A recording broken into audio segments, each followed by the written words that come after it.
Hi friends, ఇది మగ్గం work బ్లౌజ్కి నెట్ వేస్తారు కదండి. ఈ నెట్కు లైనింగ్ క్లాత్ కనిపించకుండా ఏ విధంగా కుట్టాలి అని చెప్పేసి కొంతమంది సిస్టర్స్ అయితే అడిగారండి.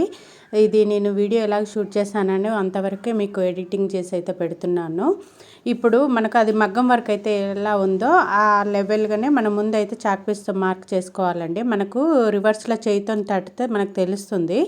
అక్కడికి మనం చాక్ పీస్తో గీసిన తర్వాత పైన కొంచెం లైనింగ్ క్లాత్ని కట్ చేసుకోవాలి. కట్ చేసుకున్న తర్వాత కొంచెం ఇక అదే లెవెల్ కింద నెట్టును కాకుండా ఆ లైనింగ్ క్లాత్నే కట్ చేసుకుంటూ వెళ్ళాలి. అలా వెళ్ళిన తర్వాత ఫోల్డ్ చేసుకోవాలి ఈ విధంగా క్లాత్ని.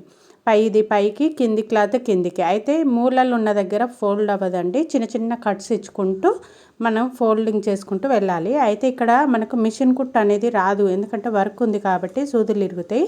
అందుకే హ్యాండ్ తోటి ఎమ్మింగ్ చేస్తున్నాను. కొంచెం దగ్గర చేయాలి. మనం కుట్టిన కుట్టు ఎలాగో కనిపించదండి, ఎందుకంటే వర్క్ ఉంటుంది కాబట్టి కిందంగా. మనకు రివర్స్లో కూడా నీట్గా ఉండేటట్టు ఆ వర్క్ ఎంత లెవెల్లో ఉందో అంత నుండే ఫోల్డింగ్ చేసుకుంటూ వెళ్ళాలి. ఇక్కడ ఎడ్జ్ దగ్గర కూడా మనము అది వర్క్ ఎంతవరకు ఉందో అంతవరకే కట్ చేసుకోవాలి. అప్పుడు మనం అంతవరకే కుట్టుకుంటే నీట్గా ఉంటుంది చూడనికి కూడా. ఈ విధంగా సేమ్ పైన పార్ట్ అయిపోయిన తర్వాత కిందికి కూడా మనము ఏ విధంగా అయితే ఫాల్ ఎడ్జ్కి ఎట్లా వేసుకుంటూ వెళ్తామో అదే విధంగా మనకు ఆ మగ్గం వర్క్ ఎడ్జ్ ఏదైతే ఉందో అది చూసుకుంటూ మనకు ఫోల్డ్ ఎక్కడైతే ఫోల్డ్ కదా అక్కడ చిన్న చిన్న కట్స్ ఇచ్చుకుంటూ వెళ్ళాలన్నట్టు.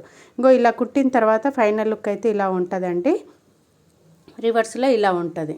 సేమ్ సెకండ్ హ్యాండ్ని కూడా ఈ విధంగానే కట్ చేసుకోవాలి. వీడియో నచ్చితే లైక్ చేయండి. బాయ్.